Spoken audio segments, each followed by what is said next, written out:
Meus irmãos, é um prazer estar com vocês nesta manhã, dando continuidade às nossas palestras. E ontem nós terminamos um pouquinho abaixo desta lâmina. Eu estou apenas retomando para que quem não esteve presente possa ter uma noção, ainda que vaga, mas pelo menos alguma noção do que falávamos.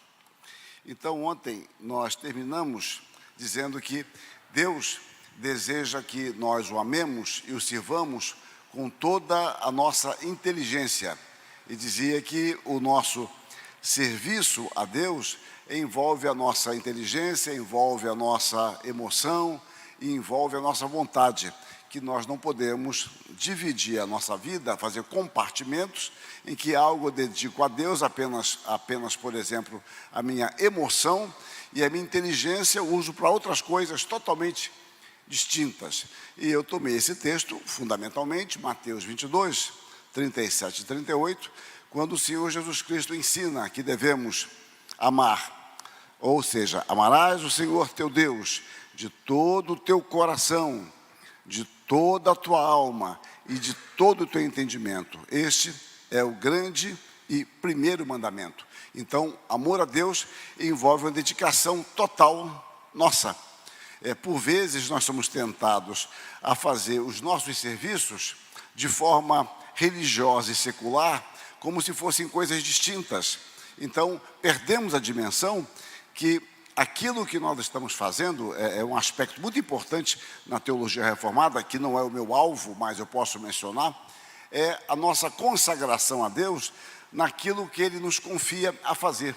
Ou seja, todo serviço é religioso. Todo serviço religioso no sentido de que nós fazemos para Deus. É claro que eu não vou alegar fazer um serviço para Deus que seja imoral ou ilegal, a questão não é essa, mas que nós dedicamos o nosso tempo a servir a Deus nas pequenas e grandes coisas. Eu não preciso pensar que o serviço religioso é apenas o serviço da igreja, não. Todo o nosso serviço é feito para a glória de Deus. Aliás, é um bom assunto para tratar num congresso sobre vocação cristã dentro da perspectiva reformada. Então, eu terminei com essa última lâmina, com esse último parágrafo, dizendo que o nosso testemunho exige o uso abalizado de nossa inteligência, sempre. E agora eu continuo. A gente, às vezes, cai num extremo, porque você rejeita algo que deve ser rejeitado, e sem perceber, você cai no outro extremo. É a brincadeira que existia, hoje ainda deve existir, mas deve ser eletrônica a brincadeira, de cabo de guerra. No meu tempo não chamava cabos de guerra, mas eu sei que o nome é esse, de puxar corda, né? Um grupo puxa a corda para cá, outro puxa para lá. O problema é quando alguém rói a corda. Mas então, puxar para cá, puxar para lá, você quer vencer, e em geral, o grupo que vence cai sentado. Porque começa a se inclinar totalmente fazendo força e acaba caindo no chão e venceu, conseguiu puxar a corda, etc. Bom, a questão é, você às vezes sai de um extremo e cai no outro. Quando você rejeita, por exemplo, uma atitude puramente racionalista, autônoma, como se você pudesse pensar sem Deus, e a sua única referência seria você mesmo, pensando que você chegou à maioridade, é uma expressão que era usada na filosofia no século XVIII, XIX, né? Maioridade, eu cheguei a um estágio que eu não preciso mais de Deus. Então, você rejeita isso, que faz bem rejeitar, mas isso não significa o abandono da nossa racionalidade, da compreensão e transmissão da mensagem do Evangelho. Então, ter uma mente apenas racional, como isso fosse o centro de tudo e nada mais interessasse, rejeitar isso não significa cair num puro emocionalismo. Então, entender que a vida cristã envolve a nossa mente, envolve o nosso coração, ou, se quiser ser mais bíblico, a vida cristã envolve o nosso coração. Porque nas Escrituras, de um modo especial no Velho Testamento, a palavra coração quase sempre é usada no sentido do ser humano inteiro. Nós pensamos em coração muito de forma sensível, emocional. Biblicamente não, biblicamente o coração é o centro do homem, o centro do ser humano. Por isso que, por exemplo, nós devemos amar a Deus de todo o coração. O Senhor pede, dá-me, filho meu, o teu coração. O salmista diz, guardo no coração a tua palavra para não pecar contra ti. Porque o coração, biblicamente, é o centro, é o eu vital, por onde passam todas as coisas. Então, dentro da visão bíblica, em geral, a palavra coração se refere ao centro do ser humano. Por isso que Deus quer o nosso coração. Ter o nosso coração não é apenas ter uma emoção, mas ter o ser humano por completo. Então, nós devemos servir a Deus com um coração íntegro, um coração totalmente submisso a Deus, dominado pela sua palavra. Eu tomo aqui agora um testemunho, é um testemunho longo, proporcionalmente longo, mas é muito interessante. Indicando a responsabilidade que temos de consagrar as nossas mentes ao serviço de Deus, em 1980, o Charles Habib Malek, ele morreu em 87. Era um filósofo, diplomata, cristão, de origem libanesa. Ele declara na inauguração do Billy Graham Center, no campus do Wheaton College, ele, no seu discurso, fala algo muito pesado, e eu peço a vocês que tenham atenção nisso. Devo ser franco com vocês. O maior perigo que o cristianismo evangélico americano enfrenta é o anti-intelectualismo. A mente compreendida em suas maiores e mais profundas faculdades não tem recebido suficiente atenção. No entanto, a educação intelectual não ocorre sem uma profunda imersão, por alguns anos, na história do pensamento e do espírito. Aqueles que estão com pressa de saírem da faculdade e começarem a ganhar dinheiro, ou a servir a igreja, ou a pregar o evangelho, não têm ideia do valor infinito de se gastar anos conversando com as maiores mentes e almas do passado, desenvolvendo, afiando e ampliando seu poder de pensamento. O resultado é que a arena do pensamento criativo é abandonada e entregue ao inimigo. Quem entre os acadêmicos evangélicos pode enfrentar os grandes pensadores seculares em seus próprios termos acadêmicos? Quem entre os acadêmicos evangélicos é citado pelas maiores autoridades seculares como fonte normativa em história, filosofia, psicologia, sociologia ou política? O modo evangélico de pensar teria a menor chance de se tornar dominante nas grandes universidades da Europa e América, que moldam toda a nossa civilização com seu espírito e suas ideias, por uma maior eficácia no testemunho de Jesus Cristo. Assim como pela sua própria causa, os evangélicos não podem se dar ao luxo de viver na periferia da existência intelectual responsável. Eu diria amém. O que ele está nos mostrando, com os ranços próprios da linguagem da época, a linguagem mais acadêmica, é que nós não podemos abdicar de sermos responsáveis em nossa área de atuação, de viver a nossa fé, de viver integralmente a nossa fé naquilo para o qual Deus nos designou, para o qual fomos chamados. Viver a nossa fé onde Deus nos coloca e aonde Deus nos manda. Então, mesmo sabendo da real necessidade que temos de sabedoria espiritual concedida por Deus, porque é aí que está, nós não vamos criar antagonismos. Às vezes você cria uma divisão em coisas que não tem divisão, ou você cria oposição onde não tem oposição. A questão nossa não é fé ou razão. Não, a nossa fé envolve a nossa razão. E a nossa razão pressupõe uma fé de que podemos compreender a realidade. Às vezes nós separamos coisas que não são para ser separadas. Nós transformamos em inimigos aquilo que não são inimigos. Nós é que inventamos isto, não é? Então, tinha um teólogo muito importante na virada do século XIX para o século XX, o B.B. Warfield, e ele tem um pequeno discurso feito para os alunos. E ele fala que havia alguns que criavam uma oposição nos seminários entre estudo e oração. E ele fala, e a pessoa estuda sem orar? Você precisa criar essas coisas?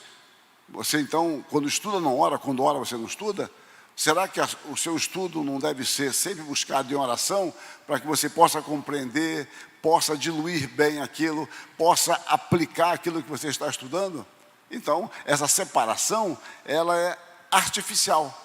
Então, nós temos que tomar cuidado para não cairmos nisso. O meu coração eu entrego a Deus, meu corpo eu entrego a Satanás. Deus quer o homem por inteiro. Então, nós sabemos da real necessidade que temos da sabedoria espiritual. Agora, a sabedoria espiritual que nós estamos falando, ela não vai eliminar a sabedoria que nós vamos falar, que não é o caso, mas entre aspas, carnal. Pelo contrário, Deus nos dá possibilidades de estudar, de conhecer, só que Deus vai nos dando discernimentos que vão além, muitas vezes, daquilo que é proposto para nós como sendo verdade. Mas não são coisas opostas. O pensamento e a fé devem caminhar juntos. Por que a igreja eu exerço apenas fé e o meu pensamento eu deixo lá para fora? Não são coisas antagônicas. Elas devem caminhar juntas, sempre. O mundo real. Nós não vivemos em um mundo de aparências. Nós vivemos no mundo real, nós não vivemos numa bolha isolada, como se ficássemos brincando, como as crianças brincavam antigamente, né? Hoje, já tempo que eu não lido com criança, meu neto já tem 18 anos, então estou meio longe disso. Mas me lembro de brincar com filhos, no caso com a filha, de casinha, a historinha da boneca, a comidinha, fazer aquela comidinha, e ficava olhando a minha reação, né? Se eu ia gostar daquela comidinha, já era ruim, mas então, assim, que gostoso, tal, etc. Então, aquilo ali era um mundo fictício. A menininha brincava. Hoje a coisa é mais eletrônica, né, eu acho.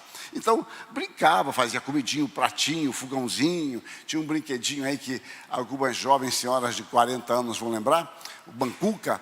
Então, havia essas brincadeirinhas. Era um mundo fictício, interessante dentro do lazer.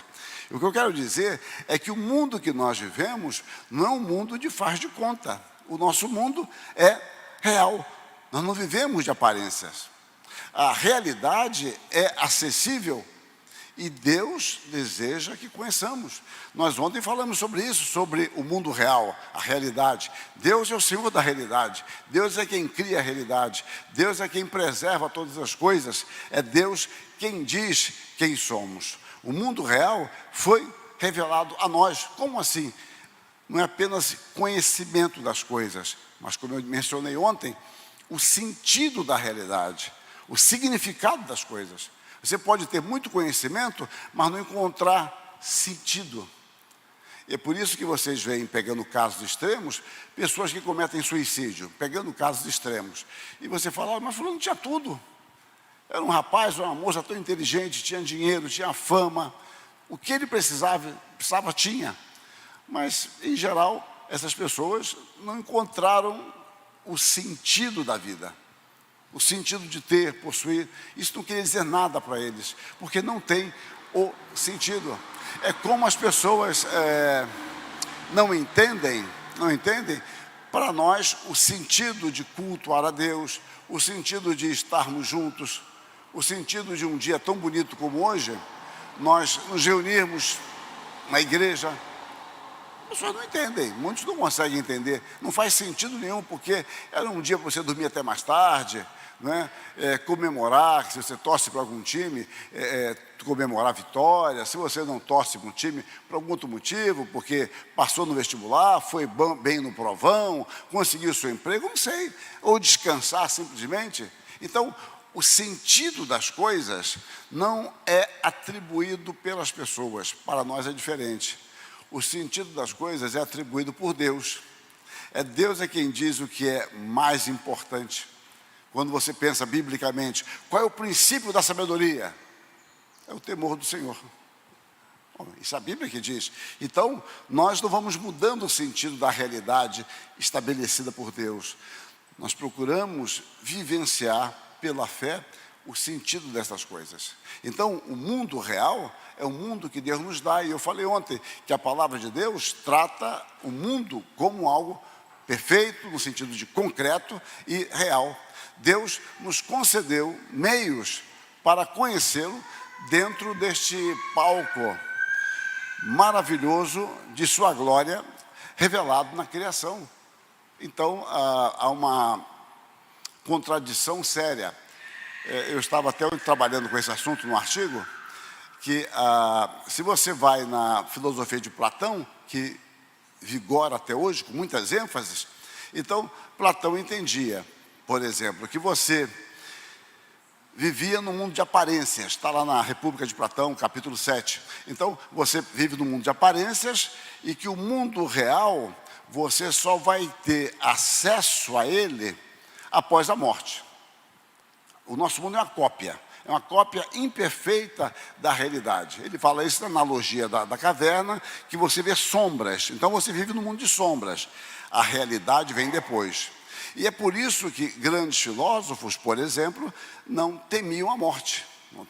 Quando o Sócrates, né, que é o mestre de Platão, quando ele morre, segundo a narrativa de Sócrates, há duas narrativas, uma delas, lá na Apologia de Sócrates, se eu não me engano, ele vai dizer: e agora temos de nos ir, vós para a vida, eu para a morte. O melhor, a divindade sabe, só a divindade.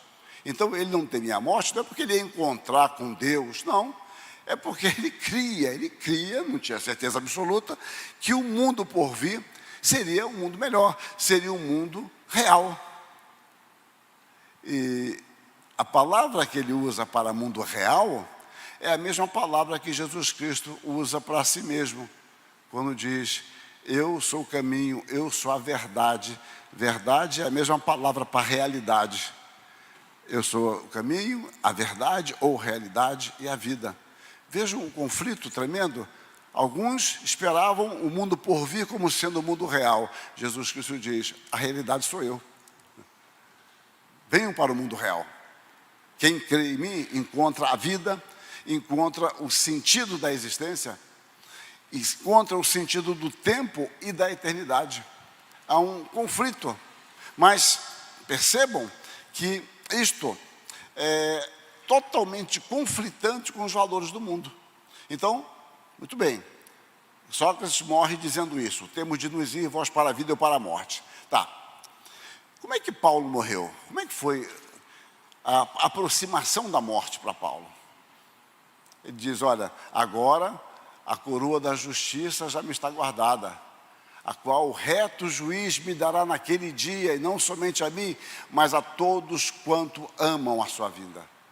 Sócrates, condenado a ingerir cicuta, estava no meio dos seus discípulos. O apóstolo Paulo estava preso, depois de um ministério muito abençoado. Então ele fala: olha, eu sei em quem tenho crido, estou certo que é poderoso para guardar o meu depósito até aquele dia. São convicções totalmente diferentes. O outro tem uma certa insegurança, uma fé um tanto maleável, e Paulo diz: estou plenamente certo, eu estou convicto, eu não tenho dúvida nenhuma quanto a isso, porque para Paulo, ele sabia que o tempo é um mundo real, a eternidade é um mundo real, só que é uma realidade eterna, uma realidade para sempre. Então Deus nos trata não como pessoas ignorantes, pessoas distantes da realidade, não. A palavra de Deus nos mostra o significado das coisas. Sem significado, a vida ela é inútil, ela é vã. Se você não tem sentido para as coisas, você pode ter a melhor coisa do mundo, você pode ter tudo o que você deseja, mas nada vai te satisfazer se você não encontra o sentido disso. E quem confere sentido a isso é Deus. Não nos colocando no mundo à parte, não, mas nos mostrando o que de fato é real. A vida é real, a eternidade é real, a salvação é real, a comunhão com Cristo é de fato real. Então, não vivemos, insisto nisso, num mundo de imagens, mas na realidade. Por mais desagradável que essa possa se configurar em determinadas circunstâncias, que nos fala de sofrimento, de dor, de morte, de perda, de enfermidade, de desemprego. Por mais difícil que possa se configurar alguns momentos da nossa vida, Deus nos trata sempre como seres reais, concretos, que vivem a sua história. No entanto, nós precisamos pensar a respeito disso. A fé cristã não é um escapismo. A fé cristã nos fala de um mundo real, nos fala da dor, da perda. Você pode perder seu pai, sua mãe, seu filho, e isso é doloroso, e você chora por isso, que é natural, a perda, a separação temporária, mas você sabe que há uma vida eterna. Saber da vida eterna lhe traz grande consolo e paz, mas ao mesmo tempo você queria estar mais com aquela pessoa. Então você sofre com isso. E a Bíblia nos trata dessa forma, nos mostra que há sofrimento. Jesus Cristo fala para os seus discípulos: no mundo passais por aflições. Mas é verdade. Agora, tem de bom ânimo, eu venci o mundo, mas vocês vão passar por aflição, mas tenham bom ânimo. As duas coisas não se excluem. Então, é preciso que nós pensemos sobre isso. Não basta ler, é preciso refletir a respeito daquilo que Deus nos mostra em sua palavra. O que me faz pensar que o caminho, eu vou mostrar Paulo dizendo isso, o caminho para a compreensão das coisas é um pensar intenso, humilde e submisso a Deus. A Bíblia não enfatiza a leitura dela. É interessante isso. A Bíblia não enfatiza a leitura dela. A Bíblia enfatiza a meditação nela. São coisas diferentes. A Bíblia nunca fala para ler a Bíblia, mas fala examine, medite. São coisas diferentes. A ideia de meditar nas Escrituras, em geral, no Antigo Testamento, é de ruminar, como se estivesse mastigando para ingerir, meditar. A nossa palavra meditar, vem do latim, tem um sentido de preparar para algo. Você medita para poder realizar algo. A Bíblia enfatiza a meditação. São coisas diferentes de uma leitura rápida de algo e de uma leitura refletida. Faça o seguinte, uma experiência bem simples, bem simples. Pegue um capítulo da Bíblia, leia e anote. O que chamou sua atenção? Anote. Faça isso amanhã. Terça-feira, pegue o mesmo capítulo e anote noutra página. Quarta, quinta e sexta. Faça isso 5 dias. Vocês vão ficar surpresos. O que aquele capítulo vai dizer para vocês. E se vocês prosseguirem mais uma semana, vai ser mais uma vez. Vão ser experiências novas, coisas que estão ali, estão claras, mas você não percebeu. Porque isso tem a ver com a maneira como você lê, tem a ver com o que você está vivendo. As nossas circunstâncias fazem com que nós olhemos determinada realidade e, obviamente, a própria iluminação do Espírito Santo. Mas façam isso. Não precisa ler comentário nenhum, nada. Apenas leiam as Escrituras, mesmo capítulo, 5 vezes. Eu estou apenas sugerindo 5 vezes por causa de uma semana, mas podia ser muito mais. E você vai encontrar coisas distintas, porque a palavra de Deus você lê mais lentamente. Quem usa muito WhatsApp, às vezes eu brinco lá em casa, eu falo assim, fulano fala rápido, né?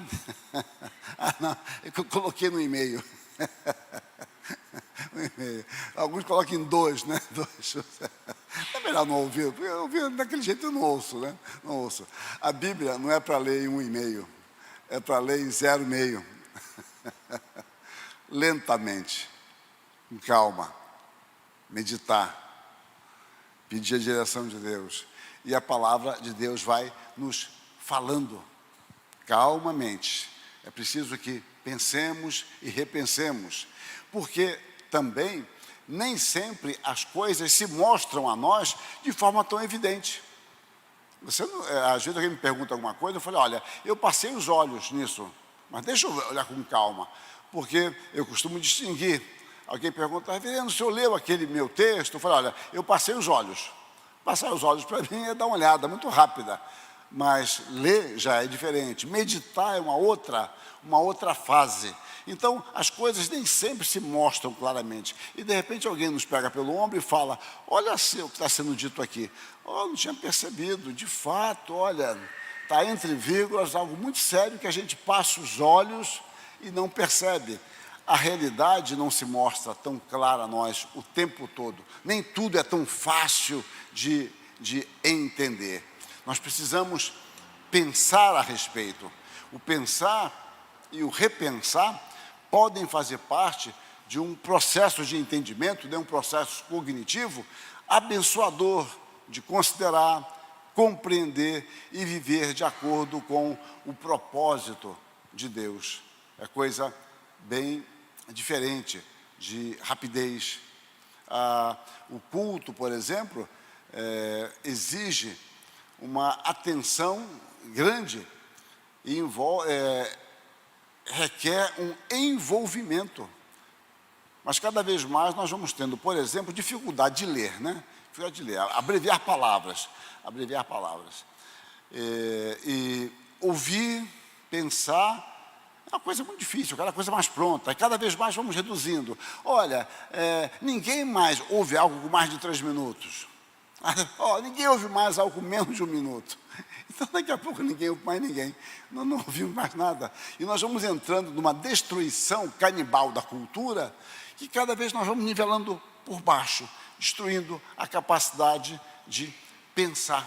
Pensar a respeito das coisas que Deus nos dá, pensar a respeito da nossa vida, da nossa família, dos nossos projetos, que seja, pensar, usar aquilo que Deus nos deu. Desta forma, a avaliação cristã de todas as coisas, ela deverá ser crítica. A palavra crítica vem do grego criterium. Você tem critério para avaliar. E construtiva. Então, caímos naquela questão lá, comum e normal. Hoje é comum acontecer isso. Bom, mas a igreja é chamada a uma perspectiva diferente. A nossa norma não é o comum, a nossa norma é o que Deus estabeleceu. Hoje ninguém faz mais isso, mas é certo? Ou há uma tendência justamente para um emburrecimento das pessoas, do povo, cada vez mais? Pensemos sobre isso. A cosmovisão do ser pensante, ou seja, a visão de mundo que podemos ter, por mais apaixonante e intensa que seja, não pode estar acima de uma avaliação. Isso eu discuto às vezes com meus alunos, a capacidade que você deve desenvolver de analisar até mesmo aquilo que você crê. Porque é mais fácil analisar o que os outros creem e você destruir, se for o caso. Mas agora pegar essas armas e apontar para você mesmo, essas armas críticas, e ver se o seu sistema de pensamento resiste àquilo que é ensinado, àquilo que é criticado. Ou seja, as minhas armas, que eu destruo as armaduras dos outros, se fossem apontadas para as minhas armaduras, entendam o que eu estou falando em estrutura de pensamento, se elas fossem apontadas para as minhas armaduras resistiriam? Bom, se não resistissem, é porque então elas são frágeis também. Pensar a respeito daquilo que cremos, daquilo que sustentamos, é um processo extremamente difícil e nós vamos cada vez mais abandonando isso. Às vezes, quando eu conto para alguém mais jovem, bem mais jovem, sobre o processo de elaboração de trabalho, no meu tempo de estudante, que já era um período muito bom, eles ficam com desânimo só de ouvir. E você falar que você tinha que datilografar, né? Datilografar. Tinha até curso, né? Não é isso? Curso de datilografia, ASDFG. ASDFG é mão esquerda. Mão direita eu já não sei mais o que era. Curso de datilografia. Eu tenho diploma de datilografia, não é isso? os concursos, tinha que ter diploma. Aí vocês não querem admitir que viveu essa época, tudo bem. Mas então, então os cursos da datilografia, tá. Para você fazer trabalho, o sonho de qualquer estudante do meu tempo, colégio interno, né, seminário interno, era ter uma máquina de escrever. A máquina de escrever era cara, mas conseguir era um presente fantástico. Aí você ganha a máquina, pequenininha, em geral era pequena, a grande era muito cara, Hamilton, Baby, Underwood, coisa assim. Então você ganhava a maquininha, tinha que escrever. Aí tinha a questão de fazer o alinhamento no final. E a maquininha, vocês vão recordar coisa antiga demais, tinha um sininho. Lembra disso? Não, ninguém lembra? Quando faltavam alguns toques, né? Alguns toques. Se você não tinha toque, passava até ali. Porque você, antes de chegar ali, batia o sininho. Opa, e agora, como é que eu vou separar essas sílabas?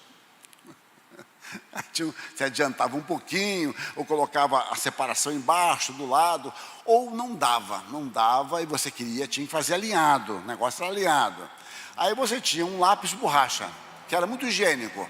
Você apagava ou, discretamente, molhava na língua para ninguém ver. Eles estão rindo. E apagava aquilo ali, era legal olhar outra parte da folha, né? Ficava preta do outro lado. Aí você digitava tal. Mas a coisa evoluiu, foi evoluindo, a máquina era a mesma. Aí surge um pozinho, um papel pozinho lá, que é o papel borracha. E você colocava lá em cima da letra digitada errada e digitava novamente, datilografava, digitar é moderno. Aí aquele pozinho branco preenchia o pretinho lá. Aí você datilografava de novo, tem um pozinho. A coisa evoluiu, aí inventaram o corretor. Aí agora eu estou falando mais ao coração de vocês. O corretor. Corretor com álcool. O pessoal ficava lá cheirando, lá, porque você apagava o corretor branquinho, tal, assoprava, tinha antes comido farofa, era beleza, assoprava num papel, lá, assoprava e depois datilografava por cima. Depois inventaram o corretor à água. A água era terrível, era mais barato, mas demorava a secar. Você com pressa, aí ficava soprando, para secar, para datilografar por cima. Bom, depois veio a máquina elétrica, portátil, caríssima, uma de esfera da Olivetti, se eu não me engano. Seu sonho depois é ter uma máquina grande. Aí surge o computador, aí vai. O Word foi a grande revolução, e hoje o pessoal não quer mais Word. Aí surge o e-mail. Hoje eu quase não leio e-mail. Se alguém me falasse isso há 10 anos, que eu quase não leria e-mail, mandar e-mail para mim é difícil. Eu esqueço do e-mail, vai no WhatsApp, etc. Então, você hoje tem uma série de facilidades. Então, você já não precisa digitar alguns textos, basta você copiar e colar. Você hoje tem inteligência artificial, que na realidade, artificial é quem a usa sem critério. Então, você hoje é um mundo terrível de dificuldade. Você tem que ler esse negócio, por que esse negócio já não é falado de uma vez? Não precisa ficar lendo, tal. Tem que colar já. Ctrl+C, Ctrl+V, é muito chato, é muito trabalho isso. Então, quando você conta lá atrás, no seu mestrado, o professor queria nota de rodapé embaixo. Na datilografia, que você tinha que criar uma folha padrão, com as medidas, colocar junto com a folha certa, para você saber quando estava chegando embaixo e medir os centímetros, 1, 2, 3, cada um cabe 2 notas, espaço simples, e pegar uma maquininha datilografar do lado, essa nota vai dar 1,5, então eu vou separar 1,5 ali, e depois datilografar aqui, datilografar lá, e você errar. Opa, eu sem querer andei aqui com o slide. Então, era algo extremamente complicado, eles quase desmaiam. E, gente, isso aí, eu me lembro do mestrado em 82, 83, fazendo isso. Bom, é melhor hoje? É claro que é melhor hoje. Até uma piada dos meus alunos, que eles ficam falando a meu respeito, né, de que quando eles estão conversando, eu escrevi um livro, é uma brincadeira, é maldade deles, mas o fato é que hoje é muito mais fácil. Agora, é mais fácil, mas o que você produz? com o resto do tempo? Uma pergunta que eu fazia e faço é o seguinte: se você gastava 8 horas para fazer um trabalho, uma besteirinha, 8 horas é bobagem, gastava 8 horas, agora você gasta 2. O que você faz com aquelas 6? Por que esse trabalho de 2 não pode ser muito melhor do que daquele que fazia com 8, já que hoje você faz muito mais rápido e tem muito mais recursos? Porque a mediocridade é a nossa chamada, né? Fazer o básico. E o resto é joguinho, né? Então, você vai cada vez mais se emburrecendo, vai se alienando, tendo todos os recursos que podem ser usados para a glória de Deus, usar bem o que Deus coloca diante de você. E os recursos são fascinantes em qualquer área, né? Para fazer uma cirurgia, ó, é o robô que pode fazer, 60 mil, mas é o robô que faz, aí vai certinho no ponto, apenas programa, ó, a incisão é menor, a recuperação é mais rápida. Puxa, graças a Deus por isso, pela ciência, que nós temos isso, graças a Deus, sem dúvida. Mas nós vamos perdendo cada vez mais a capacidade de pensar, e a palavra de Deus nos desafia a pensar e avaliar as coisas. Eu criei uma frase aqui para dizer o seguinte, eu vou explicar. Foi uma frase bem rebuscada. Chego com meus princípios feridos, prontos para serem moldados, se isso significar pertencimento. Esses dias eu gravei um videozinho, eu gravo todo dia vídeos, pequenas besteirinhas, né, como diz no Nordeste, e um deles eu chamei a atenção para a ideia de pertencimento.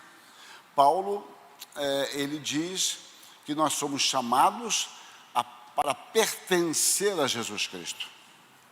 E o senso de pertencimento é muito importante, você pertencer a um grupo, pertencer a uma sociedade. Eu pertenço àquele grupo. Vocês viram ontem aqui na cidade, e hoje ainda também, várias pessoas com a camisa do Flamengo. Podia ser Flamengo, podia ser Vasco. Não podia ser Vasco porque está quebrado. Mas, de qualquer forma, do Flamengo, poderia ser do Palmeiras, os 2 maiores times de recursos que temos. E a ideia é que as pessoas na rua, quando se identificam com a mesma camisa, se saúdam, riem. E é natural isso, porque nós pertencemos a um time que ganhou, etc. Esse senso é muito importante. A questão é quando isso, agora esqueça um time, me faz abdicar de conceitos que nós cremos serem verdadeiros apenas para sermos aceitos num grupo maior. Isso acontece com jovens num nível diferente e acontece com os adultos, muitas vezes, nos meios acadêmicos. Então, por isso que eu brinquei aqui, eu chego com meus princípios feridos aqui, prontos para serem moldados. Ou seja, se vocês pensam diferente, não se preocupem, eu vou mudar, eu mudo, eu quero pertencer a vocês. Então, eu abandono a minha fé justamente para ser aceito por um grupo. Então, eu digo assim, uma tentação para todos nós é sacrificar princípios que consideramos absolutos, relativizando-os a fim de sermos aceitos pelos nossos pais ou nos considerar atualizados, estando desse modo professando o que é considerado politicamente correto. Então as pessoas, muitas vezes cristãs, e eu lamento isso, elas estão dispostas a sacrificar todos os seus princípios para serem aceitos pelo grupo. E o grupo vai fazer de tudo para que isso aconteça ou deixar você à margem. E na academia, meus irmãos, isto é extremamente forte. Eu fiz menção disso anteontem, me parece. Na academia isso é muito forte, você pensa diferente. Se você não segue aquele quadro de referência marxista, por exemplo, materialista, se você não segue, olha, vai ser difícil. Quando perceberem e você quer ascender na sua carreira acadêmica, você vai encontrar algumas dificuldades. Uma delas que você vai simplesmente ser escanteado. Você não vai fazer parte de bancas, não vai ser chamado para bancas que vão pontuar. Aqueles livros em grupo que fazem, em geral, mal feitos, você não vai ser chamado para nada disso. É apenas um esquecimento. E você logo percebe que você pensa diferente. E se você quiser pensar diferente, você terá a exclusão. E muitas vezes nós estamos lá chegando, olha, eu estou aqui com meus princípios feridos, pronto para serem moldados, só me diga qual é a forma que você quer me dar. E acontece isso com adolescentes e com jovens, num outro nível, mas também para ser aceito pelo grupo, processos de iniciação no grupo, de fazer algo totalmente contraditório à sua fé. E a solidão de ideias não é uma coisa tão simples, é algo difícil. Você se sentir sozinho, sentir isolado, parece que você foi abandonado, que você é contra tudo, e você não é contra tudo, apenas você não concorda com determinadas ideias que entram em conflito com a sua fé, e você entende que aqueles elementos não fazem sentido algum. Então, essa é uma tentação muito forte. A segregação de ideias imposta, ela pode ser muito dolorosa. Nem sempre estamos preparados para, devido à nossa lealdade ao Senhor, sermos submetidos à solidão de ideias. E eu digo aqui que os viúvos intelectuais de hoje foram, em geral, casados com a moda tortuosa e efêmera de ontem. É terrível isso. Quem casa com a moda vai ficar viúvo logo, porque a moda passa muito rapidamente. Quando você se casa com a moda apenas por ser moda, se a moda, na realidade, você crê que ela é bíblica, bom, então para você não é moda, aquilo ali é uma coisa real. Mas se você casa com a moda simplesmente porque ela está na moda, você amanhã se tornará viúvo. E quando você ouve discursos de pessoas, depois de meses, anos, e quando alguém junta esses discursos e mostram, é uma coisa assustadora. Assustadora. Como é que as pessoas foram capazes de dizer aquilo e hoje dizem uma coisa totalmente diferente que não dá para entender? Aí surgem os chuchus da vida, né? Os chuchus da vida, e às vezes em alto e bom som. Então, você percebe que a incoerência é algo terrível, terrível. Então, não tenham pressa em se casarem com a moda. Analisem, avaliem as coisas. A palavra de Deus é que vai ser o nosso padrão. A maioria pensa, a ciência provou. Será que provou realmente isso? Será que a ciência é ciência? E não nos esqueçamos, uma das características da ciência é a sua provisoriedade. Ciência eterna pertence a Deus. A nossa ciência, ela sempre é provisória. E se vocês acharem que não é assim, muito bem. Alguém tem que fazer um transplante de coração? Pegue a tecnologia dos anos 70. Eu quero ver. Ah, não, eu quero da agora. Por que da agora? Não é ciência? Não é tudo ciência? Não, não é assim. Não funciona assim. O mito de hoje é a ciência de amanhã, e a ciência de hoje poderá ser o mito de amanhã. É o que tem acontecido ao longo da história. Eu escrevi um livro sobre ciência, mas eu nem lembro o título dele, e eu estou divulgando porque ele não está aqui, inclusive. Mas é preciso termos cautela quanto a estas questões. Então, é extremamente fácil e perigoso nos deixarmos seduzir pelos nossos próprios pensamentos a respeito do pensamento vigente e aparentemente definitivo. Quando você pensa sozinho, é muito perigoso. Eu converso com meus alunos o seguinte: olha, não amem pensar sozinho, não amem isso, mas também não tenham medo de pensar sozinho. Amar pensar sozinho é uma patologia, é uma arrogância. Você gosta de falar diferente, fica parecendo a escolinha do professor Raimundo. Ó, fala diferente. Para quê? Não ame isso. Porém, se você estiver convencido mesmo, depois de vários exames, de que aquele conceito é o conceito correto, não tenha medo de pensar sozinho. Mas amar pensar sozinho seria algo problemático, porque você estaria disposto a sacrificar uma série de coisas só para ser diferente. Então, o nosso amanhã poderá refletir tragicamente o nosso consórcio intelectual e moral de hoje, porque os efeitos vão aparecer. Os efeitos vão aparecer, mais cedo ou mais tarde, para o bem ou para o mal. O nosso desafio, então, é ser cristãos em todos os desafios que se apresentam em nossa cultura. É viver como cristãos, pensar como cristãos, analisar todas as coisas. Nós não somos palmatória do mundo, mas vamos tentar entender como se estrutura algo, o que a nossa fé tem a dizer, e é possível que nós estejamos também com a compreensão equivocada de nossa fé. Nós vamos submeter isso também a uma avaliação bíblica. Nós fomos gerados de novo para uma nova vida, caracterizada por uma nova esperança, fundamentada na historicidade da ressurreição de Cristo. E é a ressurreição de Cristo que confere sentido a todas as coisas. A vida é a morte. E a vida com todos os seus elementos. Olha, se Cristo ressuscitou, é a nossa fé, é a nossa esperança. Olha, comamos e bebamos. Ou seja, comer e beber no sentido de, olha, passe por aqui vegetando igual um animal irracional. Comamos e bebamos, que amanhã nós morreremos. E pronto, não tem sentido nenhum. A ressurreição confere sentido à nossa existência. Eu volto à ilustração que eu usei na sexta-feira sobre os bereanos. Os bereanos ouviram a mensagem de Paulo, gostaram da mensagem, mas submeteram isto a uma avaliação.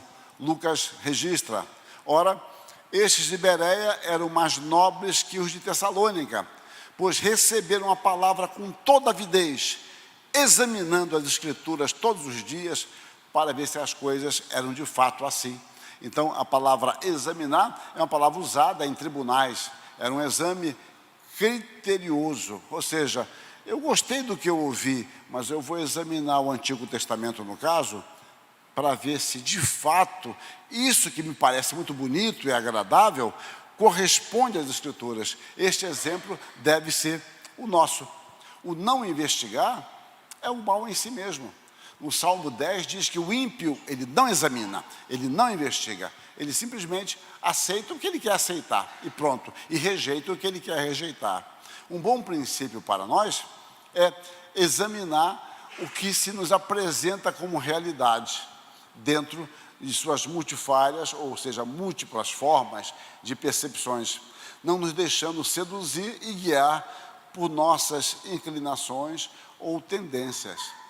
Quando um movimento chega, meus irmãos, seja ele qual for, ele chega com muita força e dá a impressão de onipresença e onipotência. Ele pode tudo, ele está em tudo, ele é todo poderoso.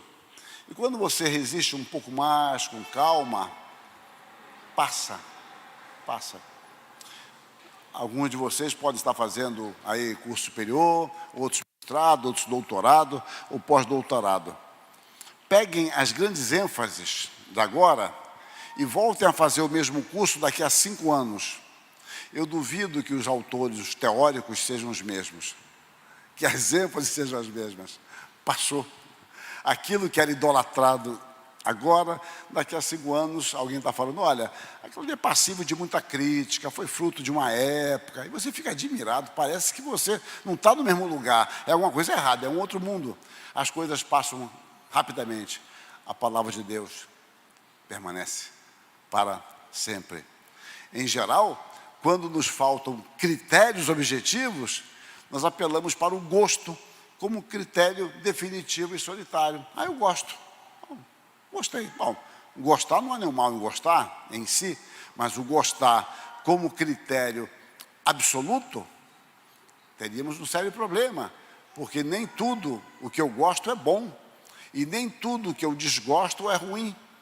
É preciso que tenhamos outros elementos para avaliar a realidade. Então, quando nós não temos, nós vamos sendo conduzidos simplesmente por princípios que nos agradam, sem verificar a sua veracidade. E o fim disso pode ser trágico. Assim sendo, eu estou andando um pouco mais rápido, porque eu tenho que acabar no tempo, né? Então, por mais autoeloquentes que possam se configurar aspectos da chamada realidade, precisamos examiná-los antes de tomarmos como pressupostos para a aceitação de outras afirmações. Porque quando eu aceito algo como verdade, eu já parto para o exame de uma outra coisa, tendo isso como pressuposto. E amanhã, aquilo que eu adotei como verdade, eu vou incorporando cada vez mais. Então, cuidado. É preciso ter cuidado para que nós não tomemos como pressuposto algo que é estranho à nossa fé.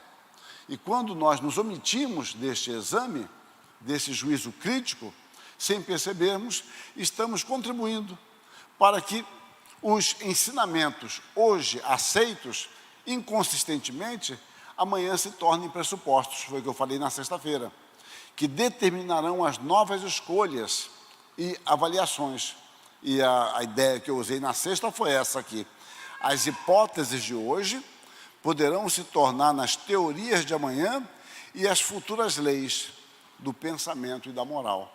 Então, os proponentes de determinadas ideias hoje, eles talvez nem vejam os efeitos devastadores daquilo que ele sustentou, que virão depois, porque há uma evolução natural dentro daquela linha de pensamento. E hoje é apenas uma hipótese, mais ou menos, amanhã é uma lei, já é uma lei, aquilo ali ninguém discute mais, aquilo já é tido como certo. Então, nesse caso, já estarão acima de qualquer suspeita e discussão, tornaram-se verdades. Então, a ciência é com frequência um refinamento das observações cotidianas. Algo hoje é apenas uma tradição de família, ou um dito lá de alguém da roça, que aquela erva faz efeito, que aquela mistura é boa, e depois vai se pesquisar e vai se descobrir que, de fato, aquela erva cidreira acalmava, de fato, eu não estou dizendo que acalma, eu estou dizendo que, uma hipótese, né? Que, de fato, ela surte efeito, que o sal, ele em excesso traz problemas, que a cebola tem esse efeito anti-inflamatório, mas você aprendeu com seus bisavós que era assim e tal, e agora já não é com seu bisavô, a ciência está demonstrando que isto é assim após pesquisas. Então, a ciência, com frequência, é um refinamento das observações cotidianas, como escreveu a Nancy Pearce. A questão importante é o que aceitamos como premissas básicas, pois são elas que moldam tudo o que vem depois. É o seguinte, vamos supor que a sua premissa, o seu pressuposto é, você vai explicar para alguém quando você chega a determinado lugar. Você fala, olha, saia da igreja e pegue a direita. E depois faça isso e aquilo. Uma outra pessoa fala, não, olha, para você chegar onde você quer, você pegue a esquerda e segue para cá e para lá.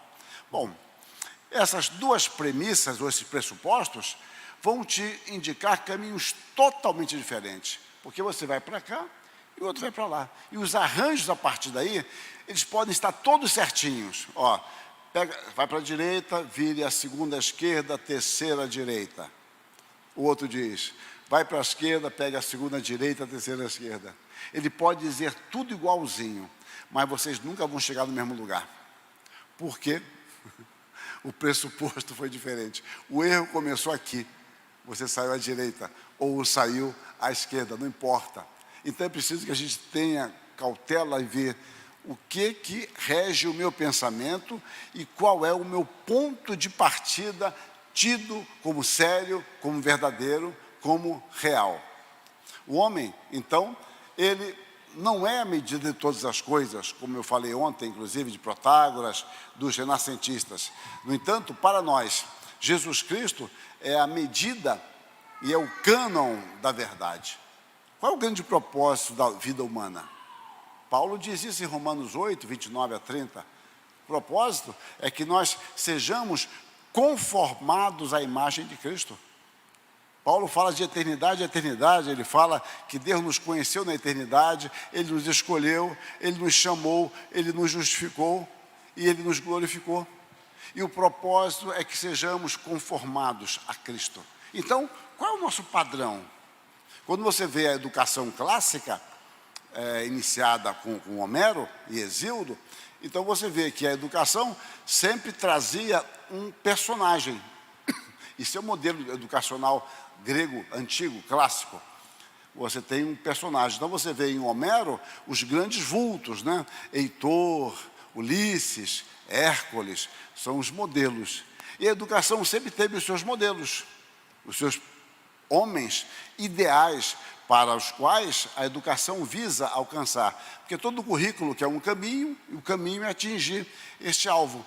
E esse modelo é mudado de acordo com com a cultura. E a educação vai se adequar a isso.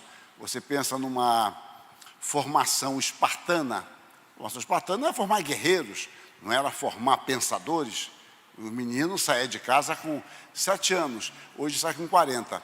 Mas o fato é que ele sai de casa com 7 anos para pertencer ao Estado. As mães estragavam as crianças, eles entendiam assim. Então, para formar homens guerreiros mesmo, tinham que ser treinados pelo Estado. Todo o currículo deles era assim. Quando você pensa no currículo de Aristóteles, é diferente. Envolve ginástica, envolve arte, envolve ética, estética, totalmente diferente. E até hoje a gente usa a linguagem, né? Aquilo ali é uma disciplina espartana. A gente usa. Eu nem estou falando daquele filme Os 300, que é muito ruim aquele filme, com exceção da atuação magnífica daquele brasileiro. Mas, então, o fato é que, eu estou falando da literatura, não do filme em si. Que você pega o modelo educacional tem a ver com um homem ideal. Eu caminho para lá. Currículo quer dizer caminho, um caminho para se chegar a determinado objetivo. O currículo cristão aponta para Jesus Cristo. Ele é a medida, ele é o cânon da verdade e, portanto, de toda avaliação que fazemos da realidade que nos circunda. Os bereanos tinham um padrão de verdade, por isso que eles vão examinar as Escrituras. Se eles não tivessem padrão, iam ficar, eu gostei, eu não gostei não, achei bonito, a oratória era boa. Não, eles foram examinar se aquilo batia com um padrão que eles tinham, que era as Escrituras Sagradas. Eles criam na existência e acessibilidade dessa realidade. Eles examinaram o que Paulo falou à luz do Antigo Testamento. Agora, se nós não tivermos um referencial teórico claro, como poderemos analisar de modo coerente a realidade? Você vai num oftalmo e ele fala assim, olha, sua pressão ocular está com 30. Falou, legal, eu estou com 40, então tá bom, né? Não, você possivelmente está com glaucoma. Então, é só isso. Bom, porque você não tem referência. Lembra os joguinhos eletrônicos antigamente, né? Aqueles carrinhos, eu gostava daquele negócio. Tinha o bimbal, né? Primeira vez que eu joguei, fiz 1 milhão em qualquer ponto. Sou bom, hein? Vou cantar para mim mesmo, você tem valor. Bom, então 1 milhão e pouco. Aí o dia passava lá, o cara fez 20 milhões. Quer dizer, eu não sabia o que era 1 milhão. 1 milhão parecia grande, mas peguem as referências. Um amigo meu, missionário, eu falei dele para você ontem, o reverendo Marcelo, né, a Cláudia. E ele conta que ele e a esposa dele são muito amigos meus. Então, no início do ministério, eles foram trabalhar com a tribo e eles percebiam que as crianças se agarravam no que tinha de roupa os pais indígenas e meio apavorados com eles, né, olhando. E eles ficavam meio sem graça, porque eles têm uma aparência boa aos dois. Por que a gente causa tanto medo nessas crianças? E depois eles foram entender com um missionário mais antigo, que falou, não, é o seguinte, é que a média aqui do homem grande para eles é 1,5 metro. Vocês têm 1,70 m. Então assusta. Vocês parecem gigantes. Então as crianças ficam, quem são esses gigantes? A referência que você tem. Se você não tem referência, não acontece isso? Você elogia, eu gostei daquele pastel de queijo ali, é porque você não comeu pastel em tal lugar, assim, né? Alguém não fala, na minha terra é muito melhor, isso aqui é bobagemzinha. Em geral, quem fala isso está exagerando, né? Até comeu filé mignon lá na terra dele. Filé mignon é a novo. Isso é uma expressão de São Paulo, né? Filé mignon e o filé au-au também tem esse. Bom, então, as referências, se você não tem referência, o que é grande e o que é pequeno? Um dia eu falava com uma irmã da Assembleia de Deus, eu falava, estive na igreja muito grande, olha, a gente tinha uns 500 pessoas, ela riu, 500 grande, 500 pessoas, é reunião de oração quando chove. Então, porque as referências eram outras. Então, digo aqui, se nós não tivermos referencial teórico claro, como poderemos analisar de modo coerente a realidade? Reverendo, eu me permito atrasar um pouquinho hoje? Posso? Tá certo. O pessoal está tão alegre. Não, não fique chorando agora, não. É porque hoje eu me atrasei mesmo. Tinha mais tempo, eu fiquei eufórico. Bom, sem referências, tudo é possível dentro de um quadro interpretativo forjado conforme as circunstâncias e meus interesses. O que é bom, o que é ruim, o que é melhor, eu não tenho referências. Quando você vai pesquisar, às vezes, em algumas casas, eu observei isso, né, agora na internet, na época da Black Friday, que dura um ano inteiro, aí tem lá, você quer um produto, qual é o valor que você quer? Até 50, até 100, tal, porque fala, olha, se você quer até 1.000, bom, então, vou te oferecer um tênis Shakes em promoção. Se você quer até 200, vai ser um Bamba. Então, nem existe mais isso. Então, o valor.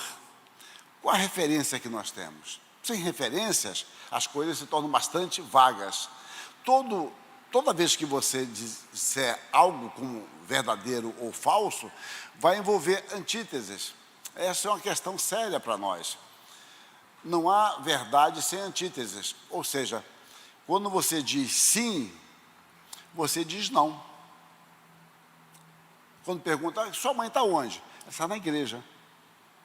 Então ela não foi no sítio? Não, ela está na igreja. O sim envolve nãos. Os sim já estão envolvidos. No sim já estão envolvidas várias negativas. Então, quando você afirma pontos que você crê, você está dizendo não a uma série de elementos. Não tem escapatória para isso. Talvez, mesmo para nós cristãos, hoje, voltando àquela ideia do Malek, esteja ainda faltando um pensamento cristão, uma mente cativa a Cristo, que nos propicie uma definição e um desenvolvimento de uma mente cristã. Tomemos a orientação de Paulo, e é esse texto que eu queria chegar. Pondera o que acabo de dizer, porque o Senhor te dará compreensão em todas as coisas. Ponderar aqui tem o sentido de pensar, analisar, avaliar. Olha, pense sobre isso, reflita sobre isso. Porque o Senhor te dará compreensão, entendimento, inteligência. Ou seja, a inteligência vem de Deus, o discernimento virá de Deus, mas o caminho para isso é você ponderar. Você não pode ficar pedindo discernimento a Deus sem pensar sobre o que Deus lhe tem fornecido. Pense sobre isso, analise o que eu estou dizendo, analise o que as pessoas dizem, analise as reivindicações que fazem e ore a Deus, porque Deus lhe dará entendimento, mas o caminho para isso é o caminho da ponderação. Paulo instrui a Timóteo no sentido de que ele reflita sobre o que o apóstolo lhe escreveu, buscando a compreensão do Senhor. Eu vou pular aqui, vou para o meu último slide, é só para fazer uma síntese aqui. Então, a síntese eu nem vou usar esse texto, é slide 119, eu acho, tal, porque assim eu termino e não abuso do tempo de vocês. Aqui teria uma síntese do que eu estava propondo hoje. É do John Piper. Pensar não é o alvo da vida. Pensar como não pensar pode ser o alicerce para a vanglória. Pensar sem uma oração, sem o Espírito Santo, sem obediência e sem amor, ensoberbecerá e destruirá. Mas o pensar em submissão à poderosa mão de Deus, o pensar saturado de oração, o pensar guiado pelo Espírito Santo, o pensar vinculado à Bíblia, o pensar em busca de mais razões para louvar e proclamar as glórias de Deus, o pensar a serviço do amor. Esse pensar é indispensável em uma vida de pleno louvor a Deus. Então, meus irmãos, não deixemos de pensar biblicamente, tendo a Bíblia como critério de avaliação, e de rogar a Deus que nos dê discernimento quanto a isso, entendendo que a palavra de Deus é que estabelece os limites do nosso pensamento e que Jesus Cristo é o modelo de tudo aquilo que devemos ser. Ele é o modelo do eleito de Deus. Então, em Cristo, nós teremos uma mente cativa a palavra de Deus. Que Deus nos abençoe e nos guarde. Amém.